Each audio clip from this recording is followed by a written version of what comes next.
Who do you think is the biggest winner of FIFA World Cup 2026? Is it Argentina? Is it France? Is it Brazil? Wrong.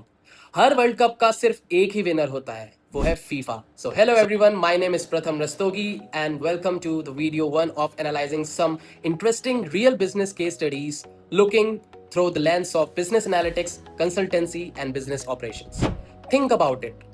48 countries, 104 matches and millions of fans celebrate कर रहे हैं. लेकिन tournament खत्म होते होते पता है सबसे ज्यादा पैसा किसकी पॉकेट में आता है? फीफा. इसलिए आज हम वर्ल्ड कप को फुटबॉल फैन की तरह नहीं, एज अ बिजनेस कंसल्टेंट की तरह एनालाइज करेंगे. We will decode the strategy, the money, the business model and finally answer one question every Indian cricket fan ask. Why FIFA earns so much more than ICC? Let's get started. अब number सुनो. 2026 FIFA World Cup is expected to generate around $8.9 billion from the tournament itself, which is roughly around 75,000 crores, सिर्फ एक month के event से. और अगर पूरा 4 year FIFA cycle की बात करें तो ये रेवेन्यू $13 बिलियन क्रॉस कर रहा है. ऑनेस्टली अगर बिजनेस की बात करें तो शार्क टैंक से ज्यादा इंटरेस्टिंग तो फीफा की फाइनेंशियल रिपोर्ट है. सबसे पहले कंटेक्स्ट समझते हैं. 2026 world cup is the biggest tournament in FIFA history, जहां पे 48 कंट्रीज, 104 मैचेस और 3 कंट्रीज ऐसे होस्ट कर रही हैं, यूएसए, कनाडा एंड मैक्सिको.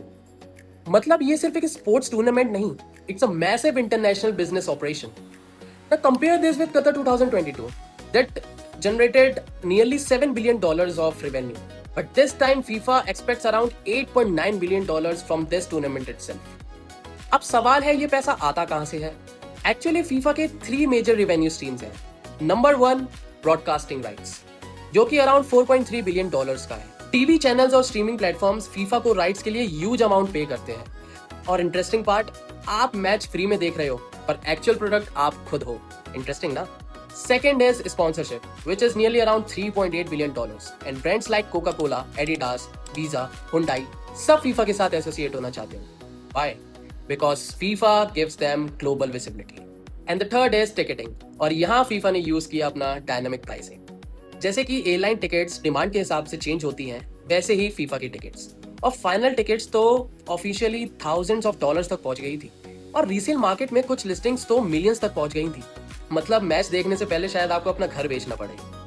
अब आता है कंसल्टेंट वाला इनसाइट, और जो कि मेरा सबसे फेवरेट है, और ये सेक्शन सबसे इंपॉर्टेंट है. नॉर्मली लोग सोचते हैं कि host country earns everything, but in reality it's not exact. FIFA controls the commercial rights, which is broadcasting revenue, licensing, ticketing and sponsorship revenue. और host cities, security, transportation, public services, infrastructure, ये सब उनकी responsibility होती है. मतलब revenue का major share FIFA के पास और ऑपरेशनल कॉस्ट का मेजर बर्डन होस्ट के पास. बिजनेस लैंग्वेज में देखो तो FIFA behaves like a platform owner. Platform owns the demand and partner manages the execution. एक लाइन में बोले तो cities host the world cup but FIFA owns the world cup. अब आता है वो कंपैरिजन जो हर इंडियन के दिमाग में चल रहा है. क्रिकेट इतना पॉपुलर है तो फीफा इतना ज्यादा अर्न कैसे कर रहा है?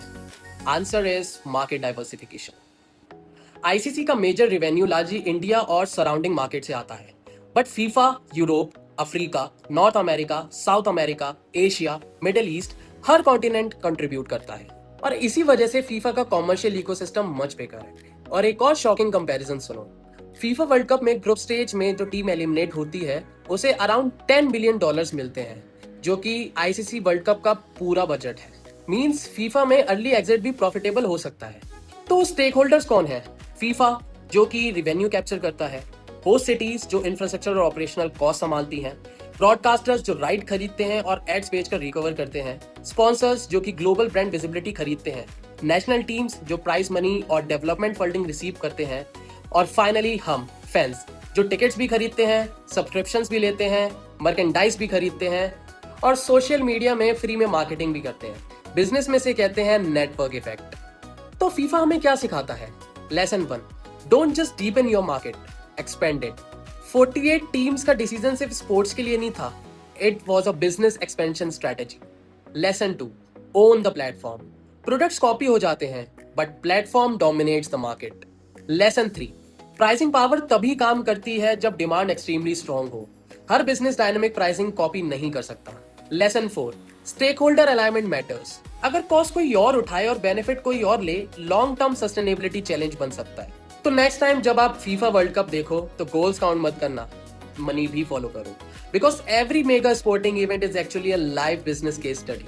अगर आप एमबीए स्टूडेंट हो, बिजनेस एनालिस्ट बनना चाहते हो या फिर कंसल्टेंट में जाना चाहते हो, स्पोर्टिंग को सिर्फ गेम मत समझो, it's one of the biggest business model in the world. And if you enjoyed this business breakdown, let me know in the comments which company, industry, or global event you want to analyze me next. Till the time being, thank you.